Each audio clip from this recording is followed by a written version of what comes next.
الحمد لله نحمده ونستعينه ونستغفره ونعوذ بالله من شرور أنفسنا وسيئات أعمالنا من يهده الله فهو المهتد ومن يضلل فلن تجد له وليا مرشدا وأشهد أن لا إله إلا الله وحده لا شريك له وأشهد أن محمدا عبده ورسوله اللهم صل وسلم وبارك على محمد وعلى آل محمد صلى الله عليه وعلى آله وصحبه وسلم تسليما كثيرا. يا أيها الذين آمنوا اتقوا الله حق تقاته ولا تموتن إلا وأنتم مسلمون. يا أيها الناس اتقوا ربكم الذي خلقكم من نفس واحدة وخلق منها زوجها وبث منهما رجالا كثيرا ونساء واتقوا الله الذي تساءلون به والأرحام إن الله كان عليكم رقيبا. يا أيها الذين آمنوا اتقوا الله وقولوا قولا سديدا يصلح لكم أعمالكم ويغفر لكم ذنوبكم ومن يطع الله ورسوله فقد فاز فوزا عظيما. All praise is due to Allah, the cherisher and sustainer of the world, of whom we seek help and pardon. We seek refuge in Allah from the evils within ourselves and from our evil actions. Whomsoever Allah guides, none can lead astray, and whomsoever Allah leads to go astray, there is none to guide him. I bear witness there is none worthy of worship except Allah, the one and only. And I bear witness that Muhammad sallallahu alayhi wasallam is his servant and messenger. May the peace and blessings of Allah be upon him, upon his family, upon all the righteous companions and those who follow them with righteousness until the day of judgment, inshallah. Allah the Almighty, the Merciful, the Mercy-giving says in Quran al-Kareem, O you who believe, heed Allah the way He deserves to be heeded, and die not except in the state of Islam. Allah also says, O mankind, heed your Lord, the one who created you from a single soul. From it created its mates, from them both twain scattered their offspring. Heed Allah by whom you demand the mutual rights, and reveal the wombs that carried you, for Allah is ever watchful over you. Allah also says, O you who believe, heed Allah and speak what is right. He will guide for your conduct, forgive you your sins, and the one who obeys Allah and His Messenger is truly triumphant, successful, and felicitous. May Allah subhanahu wa ta'ala grant us all success, felicity in this dunya and the akhirah as well, inshallah. Alhamdulillah, when the blessed day of the Eid, the day of the Hajj Akbar, the day when the Hajj, when the pilgrims go to Jamrat al-Aqaba and throw 7 stones at it, and then they go and shave their heads and sacrifice their animals. And based on that also, those who intend to sacrifice are recommended by Rasulullah sallallahu alaihi wasallam in Sahih Muslim as not to cut any of their nails, nor should they shave their heads. So that's basically to be in tune with those pilgrims who are in ihram, and from the day they start the ihram, they cannot shave or cut their nails. And based on that, inshallah, if we follow suit, and I hope we do, then we will be able to, inshallah, reap a lot of rewards. First and foremost, for following Rasulullah sallallahu alaihi wasallam, and secondly is to be in tune and to be in sync with those who are in Hajj, those who are fasting, and those who are doing their Hajj and Ihram and all of that will be part of that process, will be a continuation of that, and that's an ummah we want to belong to. That's a place we want to be a part of. The idea of udhiyah, the idea of sacrifice, is very core and important in this blessed Eid. Rasulullah sallallahu alaihi wasallam said, Sunnah to Abikum Ibrahim. This is the sunnah of your father Ibrahim alayhi salam. That Ibrahim alayhi salam was tested by Allah subhanahu wa ta'ala in a very, very strong way, as you all know, in Surah As-Safat, that Allah asked him to slay and sacrifice his own son, his only son, Ismail. And Ibrahim alayhi salam was willing to obey Allah subhanahu wa ta'ala and to do what Allah has commanded him. And that's why many ayat in the Quran praise Ibrahim for being devout, for being sincere, that in Ibrahim kana ummatan qanitan lillahi hanifa wa lam yakun min al-mushrikeen. That Ibrahim alayhi salam was an example. He was an example for following of Allah subhanahu wa ta'ala, devout and true in faith. And that's the key about Ibrahim alayhi salam, his devoutness, his love to Allah subhanahu wa ta'ala, his commitment to Allah subhanahu wa ta'ala, his willingness to carry out the commandments of Allah subhanahu wa ta'ala at any cost. At any cost, Ibrahim alayhi salam was willing to do that. So for us, just to sacrifice an animal, a goat or a sheep or a share in a cow or a camel, we are proving that we are, inshallah, on that path of Ibrahim alayhi salam. And Rasulullah told us many ahadith that this is the best deed a person can do on the day of the Eid, or the day of this great Eid, that ما من عمل يعمله ابن آدم أحب إلى الله, that there is no amal, there is no deed, there is no action that Ibn Adam can do in this day which is more beloved to Allah subhanahu wa ta'ala than ihraq al-dam, than to sacrifice an animal. And that this animal will come to Allah subhanahu wa ta'ala in the judgment بِأَضْلَافِهَا وَأَشْعَارِهَا, with its hoofs and its hair and wool. So there's so many reward in doing it, and it's a very simple process, as you all know, that we just have to pick something that will meet the requirements of the Sharia. And in that case, usually a 2-year-old in terms of goat or sheep, although sheep we can say jada' can do, and that doesn't have to be 2 years old. It could be 1 year old in terms of sheep, but in terms of goat it has to be 2 years old. In terms of other animals, the fenny will be close to 5 years. And so basically what we do is take a share, and then that share we have to divide into 3 parts.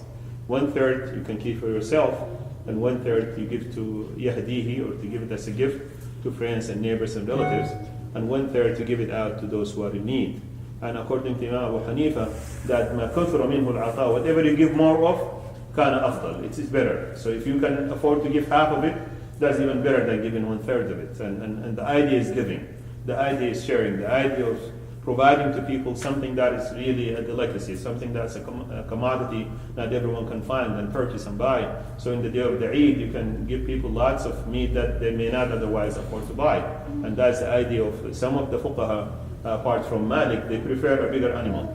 For the Hanafi school, if you pick a share in a cow, is better in the Hanafi school than a sheep, because that 1/7 of a cow or a camel might weigh a lot more than one sheep can weigh. Imam Malik differs and says when Allah ransomed Ismail, Allah chose to ransom him with the ram, with the sheep.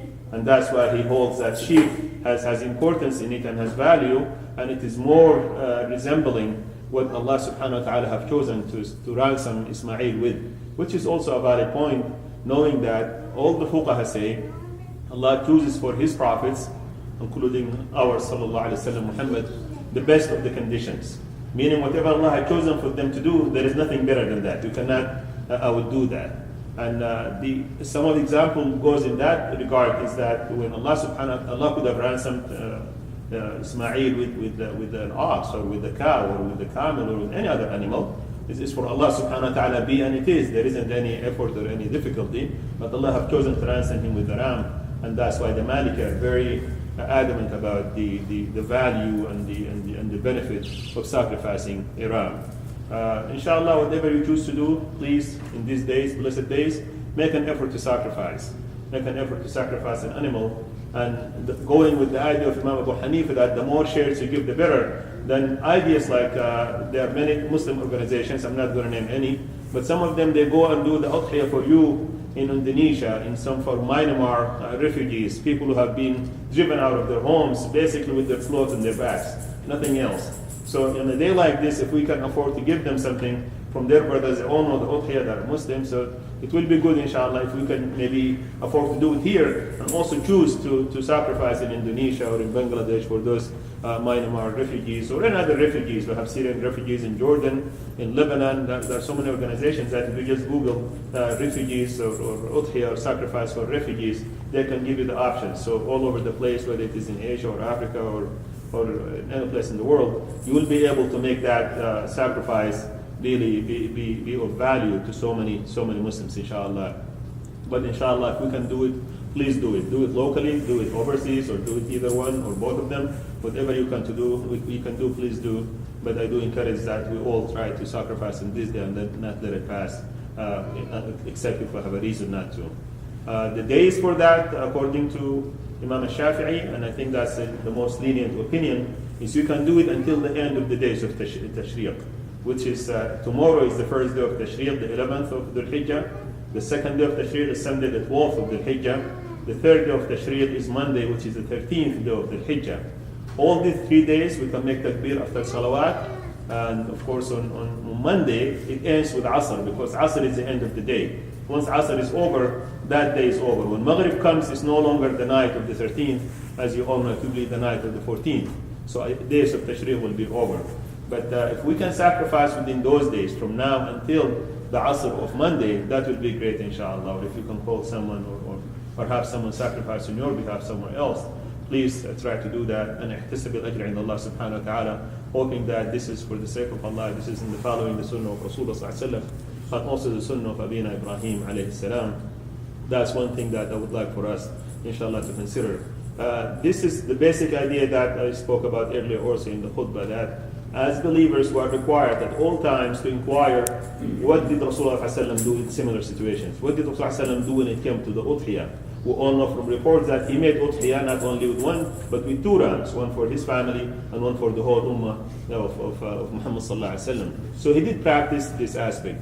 One other aspect that you can also see dear and near is how Rasulullah ﷺ ibadah used to be. The Sahaba were very, very keen in finding out the details about what Rasulullah ﷺ used to do. A Sahabi, his name Al-Aswad, came to Aisha radiallahu anha, the mother of the believers, and asked Aisha that how did Rasulullah ﷺ do at Qiyam al-Layl? That's something no one would know except someone from the household of Rasulullah ﷺ. So she told him Rasulullah ﷺ used to sleep early, that he used to go to bed in the first part of the night. So after Isha he would go to bed, كان ينوم أول الليل ويقوم آخره. And then at the late part of the night he would wake up for tahajjud, for qiyam. And then يرجع إلى فراشه, that he will go back to his bed حتى يؤذن المؤذن, until Bilal radiallahu anhu make the adhan. Once the adhan is made, she uses the word wathaba. Wathaba Rasulullah sallallahu alaihi wasallam. And then either if he has a need for ghusl, he'll make ghusl before he goes to salah, or he'll make wudu and go to salah. But that's the sequence. That's how Rasulullah does. So if you want to see how I can have my night similar to that of Rasulullah, this is what we need to do. Make an effort to sleep early in the first part of the night, because if you don't sleep early, qiyam will be difficult. If you manage to do qiyam, it will impact your following day in a way that you may not be able to sustain. But to sustain qiyam, we have to go early to bed. We have to train ourselves and find what we need to do. I mean, take that phone out of the bedroom, whatever you need to do. Just manage to go to bed early after you do your Isha by maybe half an hour, 1 hour. If we do that, inshallah, qiyam will be part of your routine. Qiyam will be something you will do on a daily basis. That at late part of the night, 5 o'clock, or now Fajr I see here at almost 6 o'clock, easily you can wake up at 5 and do the qiyam for 45 minutes, for 30 minutes, long or short, it doesn't matter. But what matters is that is the most blessed time of the night. And subhanAllah, this is true for many cases. The end of the time, according to Ibn Rajab al-Hanbali, ends of times of fadila are always the afdal, he says. That awqatul fadila afdaluha akhiruha. That days of fadila, like today is Jum'ah, it's a day of fadila. What is the most honorable and the best time of the day of Jum'ah? The last hour of the day, according to Sahih Muslim. That the last hour of the day before the sun sets, in the day of Jum'ah, that's the last time or the last chance for us to reap the most rewards. So if you manage today, for example, Maghrib comes in at 8:05, it's 7 p.m. or 6:30 p.m. If we can manage to make dua and dhikr to Allah subhanahu wa ta'ala, that is what is considered to be sa'atul ijabah, the hour when Allah will respond to our dua and answer our dua and prayers. Also the same thing about the night. Why did Rasulullah wake up at the last part of the night? Because the best part of the night is the end of the night. Yes, night comes from Maghrib time, but you have to do Maghrib, you have to do Isha, you cannot go at that time early to bed. But the last part of the night, which is Sihr time or Suhoor time, right before the dawn breaks, right before Fajr time, that is the best time of the night to make dua. That Allah subhanahu wa ta'ala comes to the lowest heaven and Allah will ask, is anyone asking, anyone seeking forgiveness, anyone has a need, and I will answer. So some of the ulama, especially the ulama who discuss the aqaid, they talk how this is like Laylat al-Qadr in an every night basis. This is Laylat al-Qadr happening every night. People seek Laylat al-Qadr in the last 10 nights of Ramadan, and we don't know whether we will catch it or not, unless we do what Ibn Mas'ud recommended, which is to make qiyam in all of them, and then you will be able to catch. So he was saying just cast a wide net, and you will not miss it. But really, we don't know if it was the 21st, or 22nd, maybe the 23rd, 24th, or 25th, maybe 27th. Allah knows best.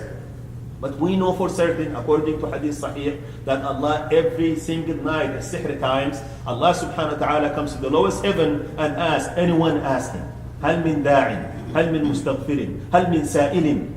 And that is what we call in Arabic with the wording of targhib, encouragement. Encouraging us to make dua at that time, to ask at that time, to seek at that time. هل من داع. Like people make dua, basically saying make dua. هل من سائل, asking you, make su'al. Do you have a need? Do you have physical need, a human need, and career need, any need, familial need, societal need? What kind of need do you have? You have one? Then that's the time to make dua. But who is asking? Not Rasulullah sallallahu alaihi wasallam. Allah subhanahu wa ta'ala. Allah subhanahu wa ta'ala is asking. هل من سائل فأعطيه. Anyone asking, I want to give him. هل من داع فأستجيب له. هل من anyone who's making dua, I will respond to him. I will give him what he wants. هل من مستغفر فأغفر له. Anyone seeking istighfar, I will give him the forgiveness. So Allah is asking us, this is like guiding us and pushing us and urging us and nudging us towards what is best for us. And you can see, always we say, Allahu yakhtaru li rasulihi al-afdal. That's why Rasulullah, his behavior is always congruent with what Allah loves. Always, all the time. So if you just follow what Rasulullah does, you will end up doing what Allah loves. That's why in the ayah, فَاتَّبِعُونِي يُحْبِبْكُمُ اللَّهُ. Follow me and Allah will love you in return. That's basically what it is. Because Allah chooses for His Prophet the best condition ever. The best condition. So in terms of Qiyamul Layl, that last part of the night is something we should really start to train ourselves on making it part of our daily routine. Or our nightly routine, if you will. But please, that's something we cannot miss. We cannot miss it day in and day out and day in and day out. And then we need to make dua and want Allah to help us. That's when Allah will help us. That's when we show the real need. And that's what Allah is telling us in Surah Muzammil and others, that when you wake up at that time, you will be more focused, you will have more concentration, you will have less shawaghil, less preoccupations, less stuff that will compete for your attention. You will have your pure focus on Allah subhanahu wa ta'ala, and you will be able to make dua that you cannot maybe able to make at the end of the day, on Friday or another day. So that's one thing I recommend to myself and all of us, to please always seek and see what Rasulullah did in a certain situation. One area that is this Eid and all these festivities and a lot of food is also to see what Rasulullah used to do in his home when it comes to food. And a lot of the questions about food, subhanAllah, came from the nephews of Aisha radiallahu anha, that Urwa ibn Zubair and all the children of Zubair, whose mother was Asma bint Abi Bakr, who is the sister of Aisha radiallahu anhu ajma'in. So they always ask this question, how did Rasulullah do? What kind of food did you eat at home? One interesting hadith that I found was, she said, ما أكل آل محمد أكلتين في يوم إلا كانت إحداهما تمر. She said the family of Muhammad sallallahu alaihi wasallam never ate 2 meals in one day, except that one of the 2 meals would be dates. They cannot have bread twice a day, or meat twice a day, or milk twice a day. It won't happen. She said, ما أكل آل محمد. The family of Muhammad never ate 2 meals in one day, except that one of them would be dates. And dates in Medina is like, that's something that anyone can afford and everyone can afford. In another hadith, more famous than this one, she said, in 3 crescents, we see 3 crescents, ثلاثة أهلة في شهرين. So in the span of 2 months, we see 3 crescents, the beginning of 1 month, and then the end of the month, the beginning of another month, and then the end of that month. So we end up seeing 3 crescents. And she said, none of the homes of Rasulullah fi abiyati Rasulillah, there is no fire that to be kindled. And then Urwa will ask, just like all of us will do, فَمَا يَعِيشُكُمْ. So what sustains you? What subsists you? How do you live? She said, al-aswadan, the 2 blacks, water and dates. Water and dates. But you wonder why Allah subhanahu wa ta'ala has chosen for Muhammad sallallahu alaihi wasallam this. Why Allah subhanahu wa ta'ala did not send all the roasted stuff and the stuff that we think is the best of foods to him. Maybe it is not the best. We think it's the best, but it's not the best. What Allah has chosen for Muhammad sallallahu alaihi wasallam is the best of food to be eaten. That methodology of eating one day and missing another day, that's the best methodology for the human being to follow. If we can think about it and make that our mode of dealing with the food, then we'll be able to do what Imam Ibn Battal says, عدم التبسط في ملذات الدنيا. Meaning you don't just go hungry after the enjoyments of dunya. You'll be able to restrain. That's what we see in Ramadan. You'll be able to hold back, to curb the desires. But if we start developing the taste for every kind of ice cream and every kind of cake and every kind of biryani and every kind of this and that and the other, then life will be pursuit of food. It can't be that. Rasulullah did not do that. Allah did not choose for His Prophet to indulge in that kind of pursuits. And we as Muslims should not be able indulging in that kind of pursuits on a regular basis. Yes, now and then that's fine. But also find a way, maybe on Mondays, Rasulullah used to do كان يصوم أول اثنين من الشهر. That first Monday of the month he used to fast, wal khamis. and Thursdays. Maybe Monday and Thursday, or both of them, or one of them, we can try this. I will fast and break my fast with dates and water. Try that. Maybe for a day or another, even without fasting, try just dates and water for a day. Prophet ﷺ and his family, the greatest of the greats whom Allah subhanahu wa ta'ala sent to this earth. Allah chose for them to live like that. So why not me? Why not you? Why not all of us? Try it on some odd days. Yes, I want today to go just with dates and water for the whole day. See what happens. Something good will happen. Inshallah, something good will happen. The least of it is we make a serious effort in following the way of Muhammad sallallahu alaihi wasallam. And following the way of Muhammad sallallahu alaihi wasallam is the surest way for success in the dunya and the akhirah. Surest way for hidayah in the dunya and akhirah, and the shortest and most sure way of getting the love of Allah subhanahu wa ta'ala. Astaghfirullah innahu huwal ghafurur rahim.